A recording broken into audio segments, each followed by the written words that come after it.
ouvinte, seja muito bem-vindo ao Dentro da Área, o programa que te leva o melhor do esporte aqui na tela da TV Assembleia. Saiba que vai ser destaque no programa de hoje. Sampaio sofre gol no final da partida e empata com o líder da Série C fora de casa. MAC fica no 0-0 com o Águia de Marabá e se mantém na liderança do Grupo A2 da Série D.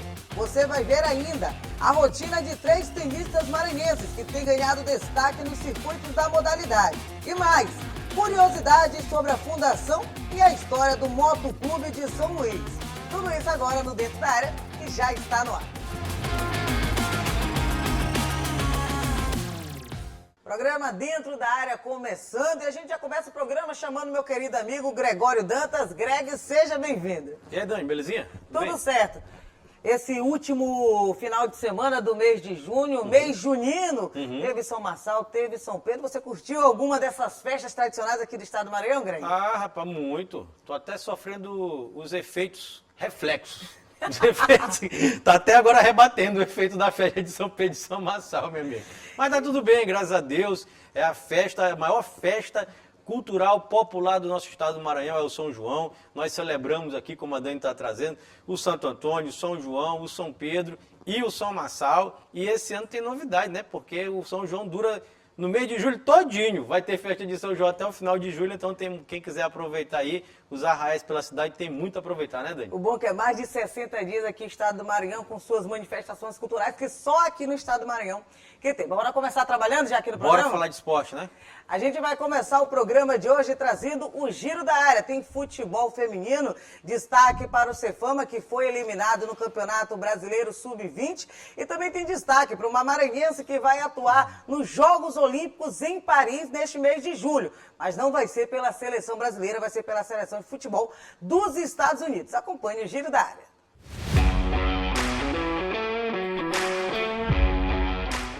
O Cefama foi goleado pelo Flamengo na despedida do time maranhense no Campeonato Brasileiro Feminino Sub-20. As meninas perderam por 7-1 o jogo que foi disputado no Estádio Municipal Nhozinho Santos.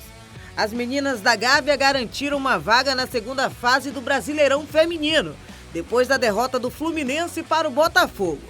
Já a equipe maranhense do Cefama se despediu da competição, sofrendo mais uma vitória em casa. O nome da vez é natural daqui da capital maranhense, mas não vai representar o Brasil nos Jogos Olímpicos 2024. Trata-se da meia atacante Catarina Macário, de 24 anos, que atualmente joga no Chelsea da Inglaterra e defende a seleção de futebol feminino dos Estados Unidos. A maranhense começou a jogar futebol no país norte-americano e já tem uma medalha de bronze nos Jogos Olímpicos de Tóquio. E na última quarta-feira, Catarina teve sua convocação confirmada pela treinadora Emma Ayes na lista final da equipe estadunidense que vai às Olimpíadas este ano. E a Federação Maranhense de Levantamento de Peso Olímpico realizou a Copa Kairos de LPO. A competição foi válida pela segunda etapa do estadual da modalidade. Cerca de 100 atletas disputaram o pódio nas categorias infantil, juvenil, adulto, master, federados e não federados. A Copa também serviu de preparação para alguns atletas maranhenses, que vão participar de competições nacionais a partir de julho, como o Campeonato Brasileiro Juvenil, lá no Rio de Janeiro. A terceira etapa do Campeonato Estadual de LPO, a Copa Dragos, vai ser realizada somente em novembro, nos dias 16 e 17. Greg, giro da área bem recheada, a gente trazendo futebol feminino. Cefama eliminado e tem maranhense ali sendo destaque para jogar os Jogos Olímpicos, viu? Agora em 2024 lá em Paris. Verdade, Jogos Olímpicos aí batendo na porta, né? Ali, última semana do mês de julho, nós teremos as Olimpíadas de Paris 2024. Nós temos a Catarina Macário, como você bem lembrou aí no giro da área, Dani, que é grande destaque do futebol feminino mundial, viu, gente? Está jogando, inclusive, no Chelsea, da Inglaterra, né? E já foi medalhista de bronze nas Olimpíadas de Tóquio 2020, que aconteceram em 2021 justamente por conta da pandemia da Covid-19, né? E agora defende novamente a seleção dos Estados Unidos, né? Está nos Jogos Olímpicos, está convocada para defender os Estados Unidos nos Jogos Olímpicos de Paris 2024. Com relação...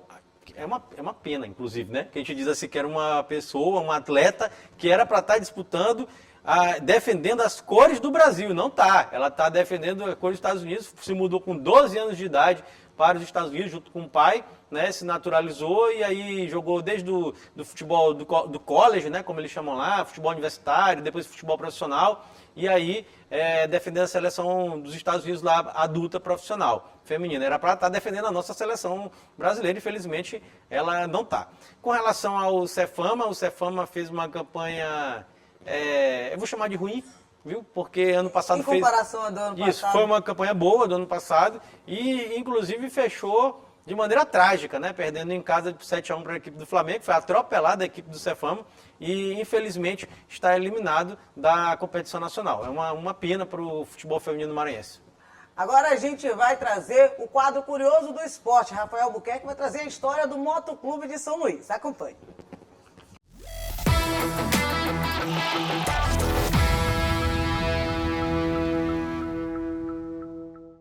Com o nome de Ciclimoto de São Luís, o atual motoclube foi fundado em 1937, com o objetivo de reunir praticantes de esportes como ciclismo e o motociclismo. É o que conta o jornalista e ex-presidente do Moto, Célio Sérgio. Em uma reunião de um grupo de motoqueiros na casa do César Budi, na Rua do Giz, ali no centro de São Luís, que as pessoas não costumam saber onde é que foi. Foi na Rua do Giz, ali no centro, e dali surgiu o clube, do motoclube, né? Então, ainda verde e branco, né? E logo em seguida ele foi profissionalizado 2 anos depois, né? Adotando as cores rubro-negras, né? Pelo presidente, então, César Budi, que foi um dos criadores. Surgiu lá como Ciclomotores, né? Ciclomoto Clube, né? Em 1937. E em seguida o Motoclube de São Luís se institucionalizou como futebol. Logo em seguida, o moto se expandiu para os gramados e se tornou uma das equipes mais vitoriosas do futebol maranhense. A expressiva força do time de fibra e de garra foi se acentuando cada vez mais. Logo na estreia, o moto ficou em quinta colocação no Campeonato Maranhense. Quando ele se federalizou, participou do campeonato logo, mas aí no ano seguinte ele fez uma das conquistas maiores que o moto tem. Foi um heptacampeonato seguido, 7 títulos seguidos, né? E aí foi só crescendo, né? Teve o apoio do governador do estado na época e o apoio do César Budi, inclusive, na fábrica Santa Isabel, né? Que era de propriedade dele, construiu o estádio de Santa Isabel. O Moto foi o primeiro clube a ter um estádio, é o único clube a ter um estádio de futebol próprio ainda. Outra curiosidade interessante, que foi o primeiro jogo noturno que teve no Maranhão, foi no Motoclube. Por mais de 80 anos, o Motoclube de São Luís foi crescendo e conquistando troféus. Só de maranhenses já foram 26, e a expectativa é de que siga aumentando. Para os torcedores, o orgulho de torcer para o Papão do Norte é incomparável, e os momentos vividos não são trocados por nada. A torcedora Amanda Ellen relembra sua memória mais feliz como rubro-negra. Sem dúvida o jogo 2016, assim. 2016, na verdade, foi um ano muito maravilhoso pro Moto. Acho que a gente jogou, assim, a gente teve muitos jogos no Castelão, muitos mesmo, assim.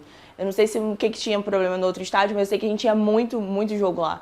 E a gente teve muitas vitórias nesse ano. Assim, foi um ano maravilhoso. Quem é torcedor do Moto, com certeza lembra de 2016 com muita alegria. E o Castelão foi muita festa lá. Mais do que as conquistas, o maior patrimônio do Motoclube continua sendo sua imensa torcida. O Moto sempre foi da torcida. Esses grupos abnegados, os motoqueiros que criaram, isso ficou na essência do Motoclube, né? Tanto é que eu fui um presidente que vim da torcida, né? Da galera lá, me colocou na presidência, e outros tantos que vieram. Roberto Fernandes, que foi um radialista, o Hans Nina, que subiu acesso à Série C, vários presidentes, não há uma corrente familiar nem histórica, né? O torcedor chega à presidência do Moto e essa torcida que sempre acompanha o Moto, que é o patrimônio maior do Motoclube.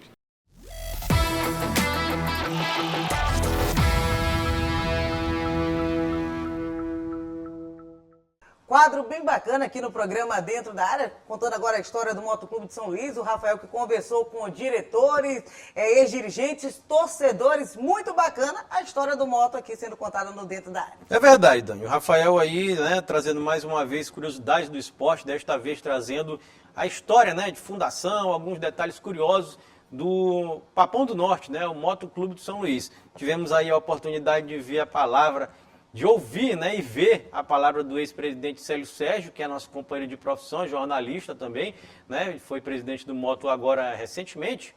Antes do Natanael, teve Célio, Natanael, aí Iglesio e agora o Mário Júnior. Foi essa ordem de presidentes do Moto, né? E tivemos também a oportunidade de ver alguns torcedores, principalmente a Amanda, que também é jornalista, nossa companheira de profissão. Conhecidíssima aqui da imprensa. Torcedora do Moto também. Então, o Rafael trouxe torcedores do Moto para falar do Moto. Moto que é gigante, que é grande. Vive momentos de instabilidades dentro e fora de campo, é bom ressaltar. Já tem isso, tempo? Já tem algum tempo, né? Dentro de campo, principalmente, tem feito campanhas que não condizem com sua história grandiosa, né? E a gente tenta, de alguma forma, ajudar com que o Moto volte a seus momentos de glórias, que já foram muitos momentos de glórias. Ultimamente, dentro de campo, mais especificamente, o Moto tem deixado muito a desejar. Então, te torce para que o Moto volte a seus momentos de glórias. Tem história bem interessante que... bom lembrar. Não, eu ia me lembrar de uma coisa aqui, antes de falar da expressão do Papão do Norte, né? Eu vou deixar até para a Dani contar essa história, né? Que o Rafael é motense, então é muito fácil para ele falar do Moto, né? Assim como a minha companheira também é torcedora do Moto. É jornalista, a gente fala do clube, do coração, fala também de outros clubes, é normal. Mas eu vou dizer um negócio, Dani. Tem muita gente que pergunta pra gente, quando a gente está na rua, fora da TV, fora do rádio, pergunta: tu torce pra qual time? Tu não sei o quê. Jornalista não pode ter time. Errado. Aí eu digo assim, meu amigo, se uma coisa que fez eu ser jornalista esportivo foi eu ter um time. Foi eu amar o meu time. Se eu não amasse meu time, como é que eu ia ser jornalista esportivo? Isso que te motiva a fazer, a ser, né, a construir, a entrar nessa carreira de profissão, nessa profissão. Torcedor, telespectador, que é justamente contra, porque jornalista, apresentador tal, não pode ter time, porque aí não vai ser imparcial. Jornalismo em si tem que ser imparcial. Não, e ele só não pode ter, como ele tem que ter time, porque ele tem que ter, senão ele nem é jornalista esportivo. O que motiva, amigos, alguém a se inserir nessa profissão, a paixão, é justamente acompanhar o futebol.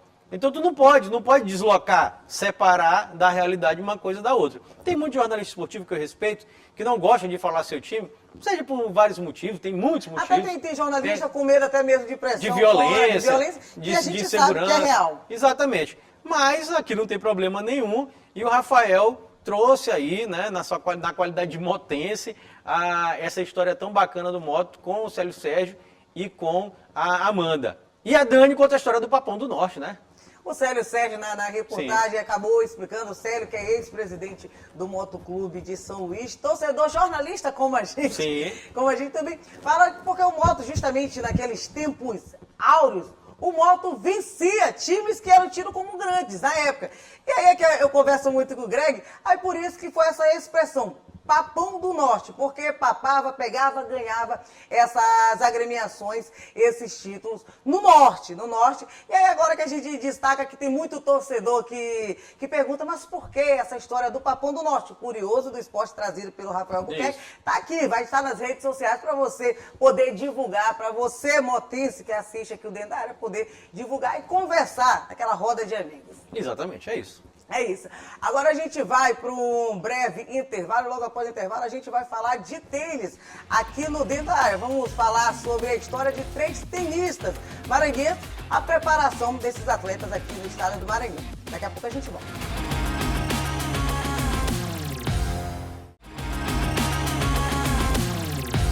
Estamos de volta com o Dentro da Área, agora a gente vai falar sobre tênis. A rotina de 3 atletas maranhenses que estão se destacando no Nordeste, no Maranhão e também no Brasil. Acompanhe. Breno Gaioso, com apenas 10 anos de idade, já vislumbra um futuro brilhante no mundo do tênis. O jovem começou cedo no esporte e demonstra confiança em suas habilidades, mirando alto para os próximos anos. Eu comecei em 2020, eu tinha 6 anos de idade e eu vi meu pai jogando, né?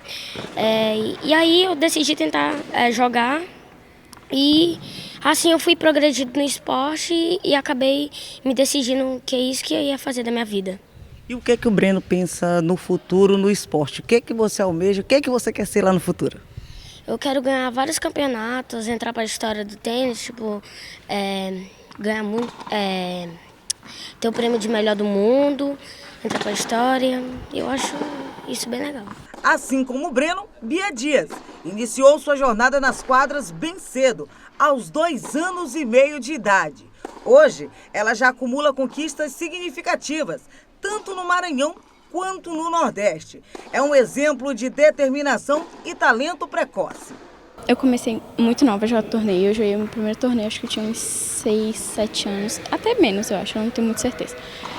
Mas a experiência é maravilhosa. Jogando com outras pessoas, de outros lugares, bolas diferentes. É muito bom. É realmente muito bom. E eu tenho me destacado muito nos últimos 3 anos. 3 anos com muitas vitórias nos torneios que eu jogo. E muitas semifinais também, muitas semifinais. É muito bom. É sempre muito bom estar jogando no torneio e estar ali o tempo todo motivada.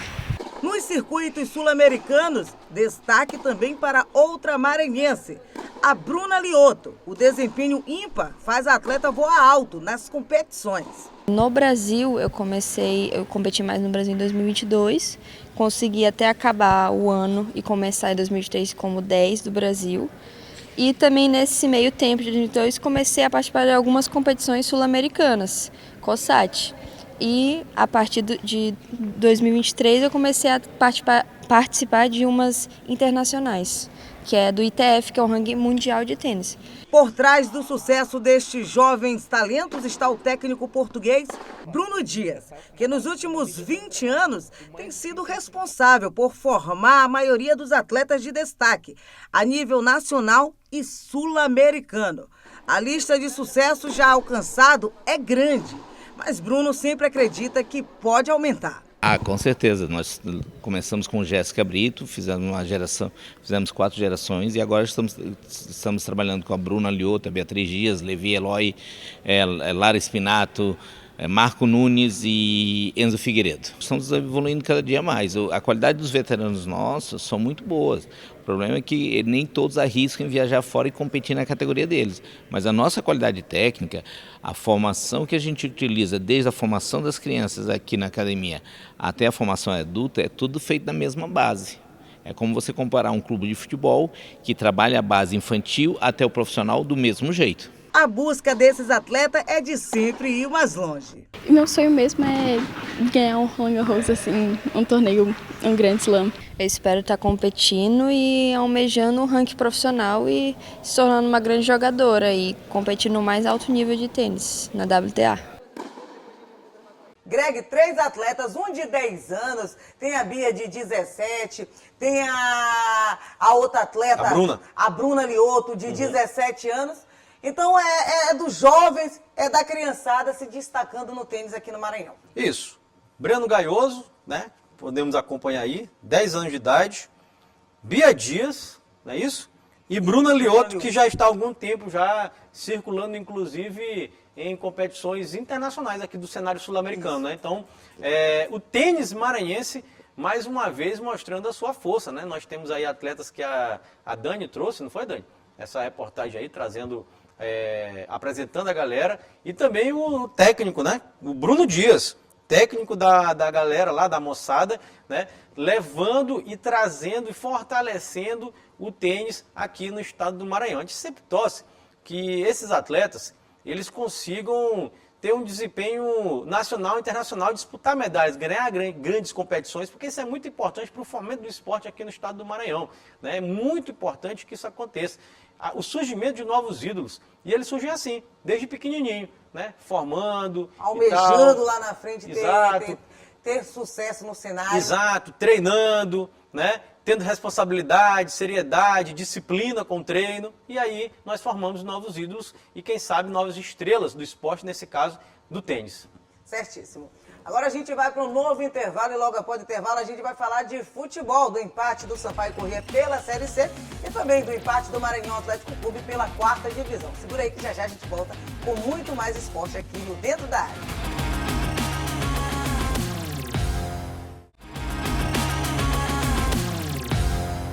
De volta com o Dentro da Área, agora a gente vai falar de futebol. A gente começa falando de Série C.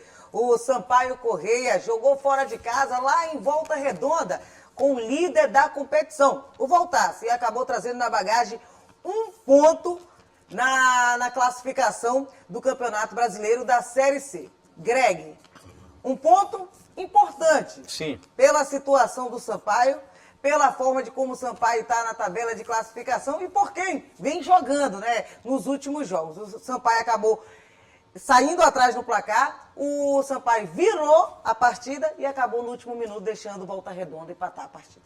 É verdade. É um jogo cheio de nuances, né? Cheio de características bem específicas. Esse jogo entre Volta Redonda e Sampaio. É bom lembrar que o Sampaio encarou, né, a melhor equipe da competição. Aliás, o Sampaio vem de uma sequência de encarando a melhor equipe da competição já há algum tempo. Porque o Sampaio encarou o Atlético, que era a melhor equipe da competição, ganhou 3-1, né? Encarou agora a melhor equipe da competição, que era o Volta Redonda até o momento, né, que é o atual líder da competição, e empatou, podendo ter ganhado o jogo. O Sampaio encarou o São Bernardo de igual para igual lá no ABC Paulista, né, e empatou o jogo também, trouxe um resultado muito positivo lá fora de casa. E algumas rodadas atrás, perdeu do Botafogo da Paraíba, Botafogo da Estrela Vermelha, né, aqui em São Luís. Então já jogou ali com o G4. O Sampaio já jogou com todos os 4 melhores times da competição. O Sampaio, nesse momento, está em 11 pontos, né? Já jogou 11 jogos, não é isso, Dani? Isso. 1 ponto por jogo. É uma campanha ruim, péssima, na verdade, né? E a gente fez um levantamento de projeções acerca de rebaixamento dentro da Série C do Campeonato Brasileiro. Historicamente, os times que fazem algo em torno de 23 pontos não caem.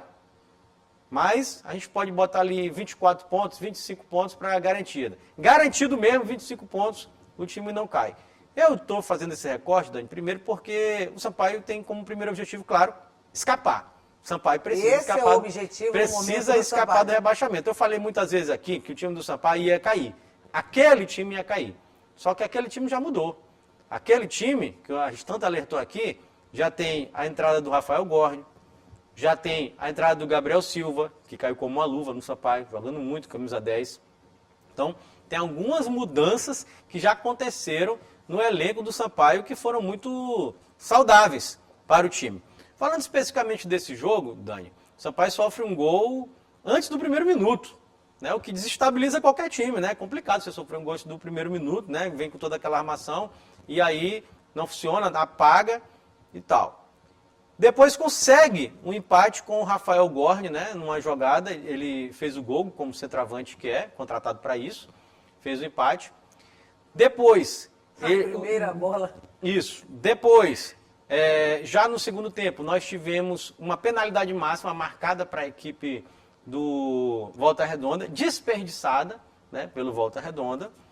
Logo depois, assim, quase que na saída de bola, o Sampaio faz o 2-1. Né? O Sampaio faz 2-1 com o João Vitor. E aí o Sampaio começa a explorar contra-ataques e sofrer muita pressão do Volta Redonda, que é um bom time. Líder do campeonato. É o líder do campeonato. E o Volta Redonda pressionou o Sampaio muito. E, ao meu ver, pressionou merecidamente, consegue o empate. É triste? É um balde de água fria? É, porque foi no último lance da partida, no escanteio final, no apagar das luzes, o Sampaio sofreu o empate da equipe do Volta Redonda. Então, é pesado para a equipe do Sampaio, né? 2-2 no finalzinho, o Sampaio estava levando uma vitória, trazendo uma vitória na mala, 3 pontos lá de Volta Redonda do líder, pegando do líder. Então, era muito bom para o Sampaio. Só que o empate fora de casa também é um bom resultado, ainda mais com o líder do campeonato.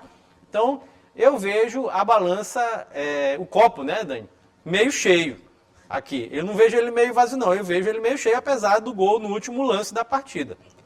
Vejo meio cheio.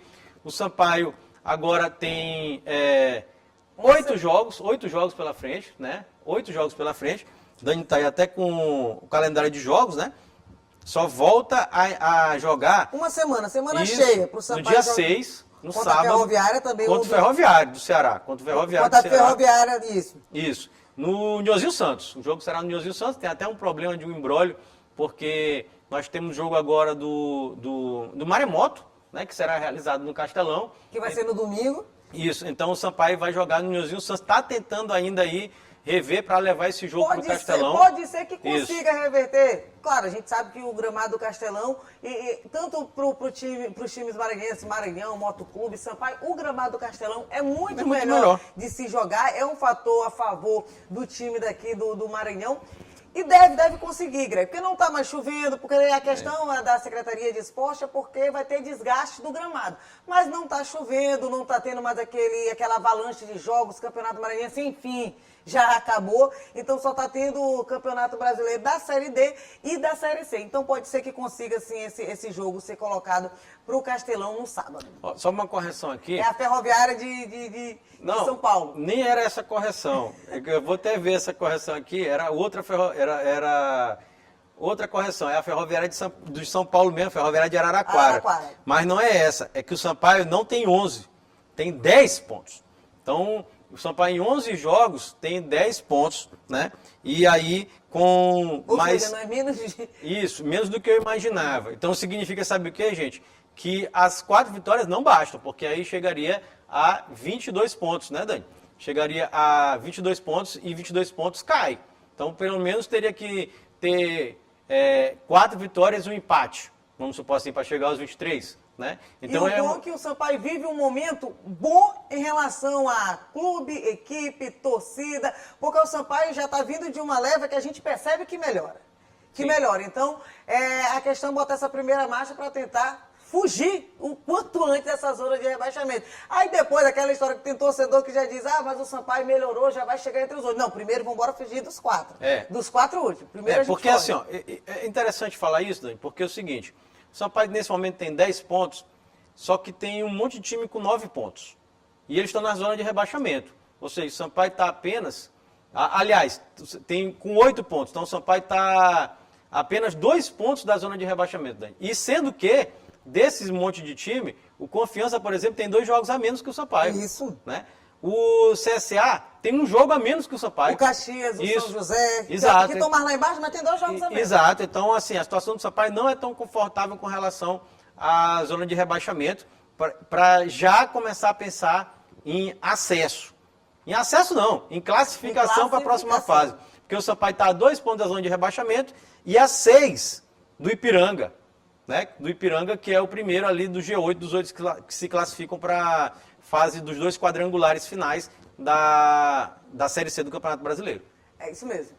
Agora a gente vai falar de Série D. Vamos descer um pouquinho aqui o elevador do Campeonato Brasileiro. Vamos falar do Maranhense que entrou em campo no domingo.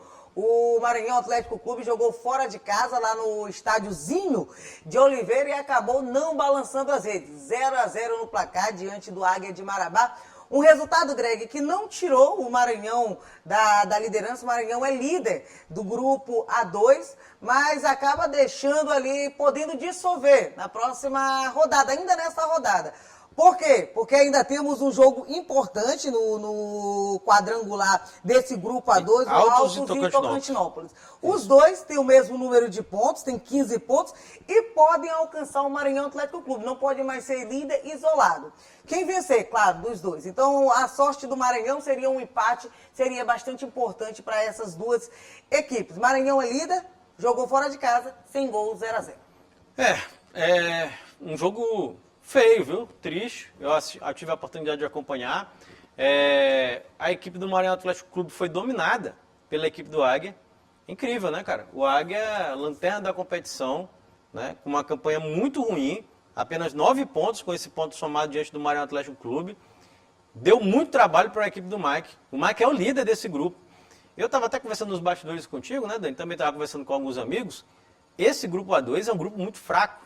É um grupo tecnicamente sofrível, que é o grupo que está os 2 times aqui do estado do Maranhão. Que vai ter trabalho, quem quer que passe daqui vai ter trabalho com os outros clubes das outras chaves. A gente vai até fazer essa análise aqui.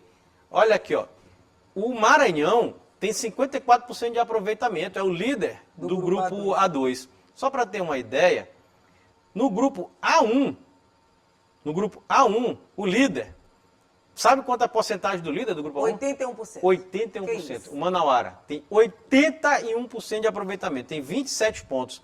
E nesse grupo também tem um destaque importante, nesse grupo A, tem a equipe do Maitá. Zerado. Zerado. Não pontuou, não ganhou, não empatou, só perdeu. Essa é uma situação na Série D complicadíssima. Isso. E assim, e é interessante a gente fazer essa avaliação, Dani, até porque esse é o grupo que cruza com o grupo do Maranhão e do Moto. E olha, o Manaus, amigos e amigas, é o 4º colocado, tem 18 pontos. Ou seja, o 4º colocado do grupo deles tem a pontuação do líder do nosso grupo.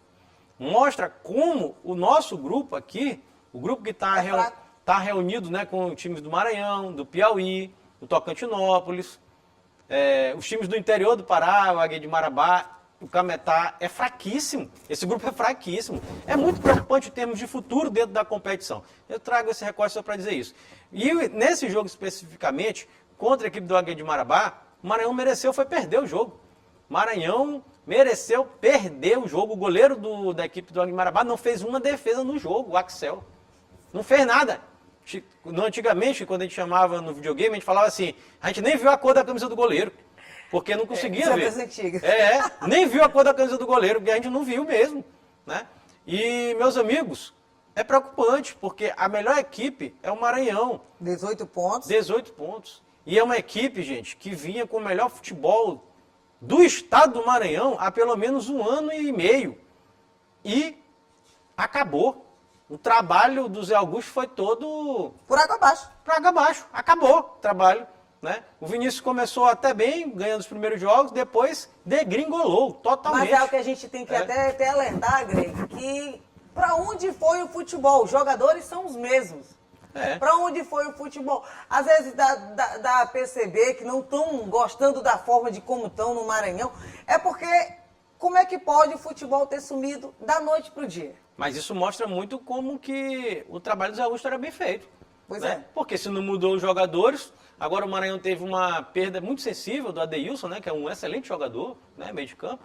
O Maranhão perdeu o Adeilson, né? Foi negociado, não tinha como segurar, nem proposta... Foi uma proposta do 13, não foi? Do ABC. Do ABC de Natal, na Série C do Campeonato Brasileiro, não tem como tu competir, né? E o Adeilson foi embora. Nós sabemos de bastidores que tiveram proposta também o Ronald Camarão, proposta também para o Barata, né? E o futebol deles acabou junto com a saída do Zé Augusto e com a chegada das propostas.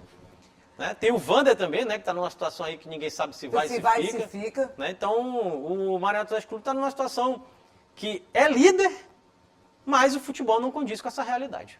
Né, Dani? E aqui, a gente tem que, só para encerrar, né, o assunto Série C, Série D, né, a gente tem que encerrar justamente lembrando que na próxima rodada temos o Maremoto. O mando de campo do Maranhão, domingo, 4 horas da tarde, domingo, dia 7, 4 horas da tarde, Maremoto. É só isso, na segunda-feira a gente vai trazer o balanço aí desse jogão, né? E lembrando que desse Maremoto, no primeiro turno, no primeiro jogo, né, primeiro turno da Série D, sim, o Moto acabou vencendo com 2-1, 2 gols de Paulo Rangel no estádio de Osim Santos. Lembrando que não foi a verdade do jogo, né? A gente tem que destacar aqui no dentro da área, o Maranhão acabou perdendo uma carrada de gols no primeiro tempo. Foi. O Dejaí, o goleiro do Moto Clube de São Luís, inclusive a torcida chegou a vibrar com defesas do Dejaí como se fossem gols. Mas foi mesmo. E acabou indo para o jogo era para ter sido 4-0 no mínimo. No mínimo, só no primeiro tempo. E aí acabou virando a partida com 2 gols de Paulo Rangel, o último gol de pênalti, 2-1. Mas é aquela história, é clássico, é Maremoto. O Moto vai ter alguns jogadores retornando, o MAC vai ter essa semana inteira de treinamento, o técnico Vinícius Saldanha vai estar com essa semana inteira treinando, até porque o Moto Clube vai jogar agora nesta quarta-feira, ainda pela 11ª rodada do Campeonato Brasileiro da Série D, e precisa vencer. Vai jogar contra o Cametá. Precisa vencer para poder deixar o Cametá mais lá embaixo e já pensar na classificação lá de cima, dos quatro primeiros. O Moto não pode chegar na liderança.